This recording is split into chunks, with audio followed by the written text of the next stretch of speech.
अवधूत चिंतन श्री गुरुदेव दत्त। नमस्कार मित्रांनो, आज आपण श्री गुरुचरित्र या ग्रंथाची माहिती आणि गुरुचरित्र पारायण कसे करावे याबद्दल जाणून घेणार आहोत। मित्रांनो, व्हिडिओ सुरू करण्यापूर्वी तुम्ही चॅनलला सबस्क्राईब केलं नसेल तर सबस्क्राईब करायला विसरू नका। मित्रांनो, श्री गुरुचरित्र हा ग्रंथ महाराष्ट्रात वेदा इतकाच मान्यता पावलेला आहे।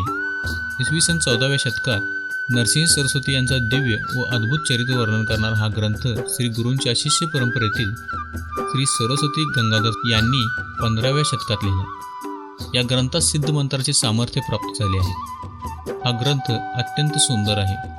संकल्पपूर्तीसाठी श्री गुरुचरित्र वाचनाची विशिष्ट पद्धती आहे, त्याचप्रमाणे वाचन आणि पारायण व्हावे लागते।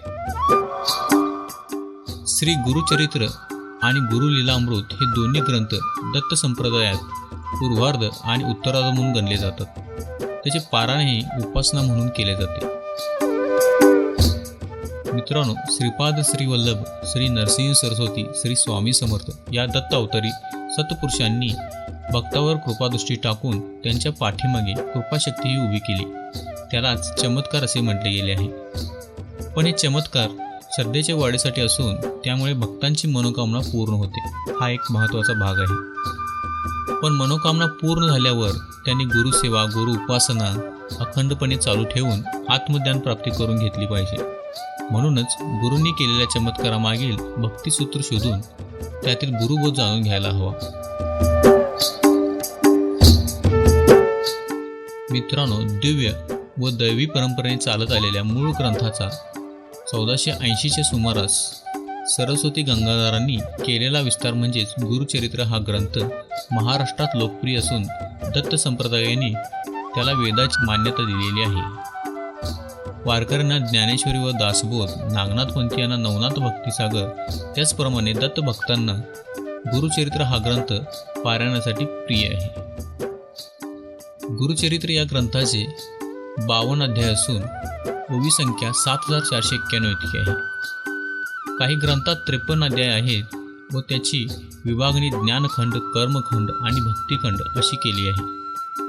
विविध कथांच्या माध्यमातून ज्ञान, कर्म, भक्ती यांचा समन्वय यात साधला असून या तीनही उपासनासाठी गुरूंचे मार्गदर्शन कसे असावे याचे अतिशय सुंदर उदाहरण ग्रंथकर्त्याने सोप्या भाषेत सांगितले आहे।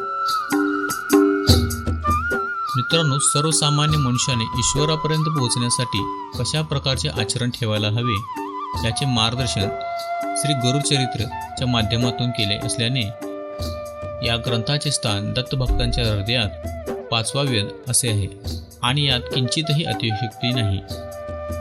परमपूज्य टेंबे स्वामी महाराज नेहमी सांगायचे, दुसरी काही उपासना तुम्हाला शक्य झाली नाही तरी चालेल, परंतु गुरुचरित्रातील किमान 5 ओव्या नित्य वाचनात असाव्यात। मित्रांनो, दत्तावतार श्री नरसिंह सरस्वती यांच्या प्रेरणेतूनच गुरुचरित्र लिहिले गेले आहे।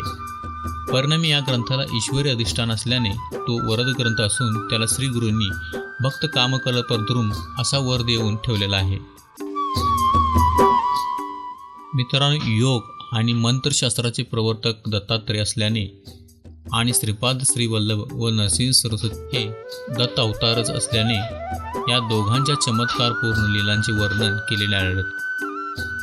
याशिवाय यात व्रत वैकल्य सांगितले आहेत, यात्रांची वर्णने आहेत, अश्वस्थ, औदुंबर, भस्म महात्म्यही वर्णन केलेले आहे। गुरुचरित्रात शिवपूजेचे महात्म्यही वर्णन केले आहे। रुद्राक्ष धारणाचे फायदे, शिवरात्रीच्या उपासनाचे फल, सोमवार व्रत, भस्मलेपन इत्यादीची तपशीलवार माहिती आहे। या ग्रंथाने समाजाला शाश्वत मूल्ये शिकवली। त्यापैकी प्रतिवर्ते हे सर्वश्रेष्ठ वैयक्तिक मूल्य आहे, तर आतिथ्य हे सामाजिक मूल्य आहे। पापकर्माची प्रवृत्ती कमी होऊन पुण्य प्रवृत्ती वाढण्यासाठी गुरुचरित्रात कर्मनिष्ठ, ध्येयनिष्ठ, गुरुनिष्ठ अशा स्त्री पुरुषांची चरित्रे जागोजागी आढळतात। मित्रांनो, गुरुचरित्रात प्रत्येक ओवी परमेश्वरी शक्तीने भरलेली असून जो कोणी भक्तीने या दिव्य ग्रंथाची पारायणे करील त्याचा प्रपंच आणि परमार्थ दोन्ही सुखाचे होतील हे त्रिवार सत्य आहे। साहजिकच हा ग्रंथ सिद्ध मंत्र असल्याची अनुभूती पारायणकर्त्याला आल्याशिवाय राहत नाही। मित्रांनो, गुरुचरित्र या ग्रंथातील तत्वज्ञान हे स्वानुभव आत्मज्ञान व आत्मसाक्षात्कार होण्यास पोषक आहे. शेवटी आपली बरी वाईट कृत्ये आपल्याला तारतात किंवा मारतात हेच तत्व या ग्रंथात पुन्हा पुन्हा पटवून दिलेले आहे आणि म्हणूनच सत्कर्म करावे असे आवर्जून सांगितले आहे. मित्रांनो, ही होती गुरुचरित्र या ग्रंथाबद्दल माहिती. आता आपण गुरुचरित्र पारायण कसे करावे याची माहिती घेऊया.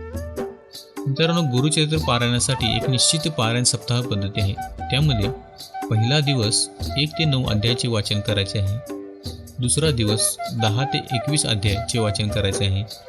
तिसरा दिवस 22 ते 29 अध्यायाचे वाचन करायचे आहे. चौथा दिवस 30 ते 35 अध्यायाचे वाचन करायचे आहे. पाचवा दिवस 36 ते 38 अध्यायाचे वाचन करायचे आहे. 6 दिवस 39 ते 43 अध्यायाचे वाचन करायचे आहे. 7वा दिवस 44 ते 53 अध्यायाचे वाचन करायचे आहे. अशा पद्धतीने आपण साप्ताहिक अध्याय वाचनाचे पारायण करू शकतो. आता आपण श्री गुरुचरित्र पारायण कसे करावे आणि त्याचे नियम काय आहेत ते पाहूया. अंतर्बाह्य स्वच्छ राखून या ग्रंथाचे वाचन करावे. वैविध्यपूर्ण अशा संकल्पपूर्तीसाठी गुरुचरित्र सप्ताह वाचनाचे पारायण निश्चित फलदायी ठरले असा अनेक वाचकांचा व साधकांचा अनुभव आहे. त्या दृष्टीने पारायण काळात पाळावयाचे सामान्य नियम काय आहेत ते पाहू आपण. वाचन हे नेहमी एका सुरात शांत व सुस्पष्ट असावे.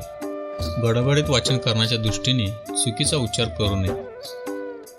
आपले संपूर्ण लक्ष अक्षरातून व्यक्त होणाऱ्या अर्थाकडे असावे. वाचन नेहमी पूर्व किंवा उत्तर दिशेस बसून करावे. वाचनासाठी निश्चित वेळ, निश्चित दिशा आणि जागा निश्चित असावी. कोणत्याही कारणास्तव यात बदल करू नये. श्री दत्तात्रयांची मूर्ती किंवा फोटो नसल्यास पाटावर तांदूळ ठेवून त्यावर सुपारी ठेवावी आणि श्री दत्तात्रयांना आवाहन करावे. पारायण काळात ब्रह्मचर्याचे पालन करावे. वाचन अंघोळ करून सोहळ्यानेच करावे. पारायण सप्ताहात केवळ साधे अन्न घ्यावे, म्हणजेच दूध भात. मीठ, तिखट, आंबट, दही, ताक वर्ज्य करावे. साखर खावे पण गूळ खाऊ नये. गव्हाची पोळी, चपाती, तूप, साखर खाऊ शकता. रात्री देवाच्या सानिध्यात चटीवर झोपावे.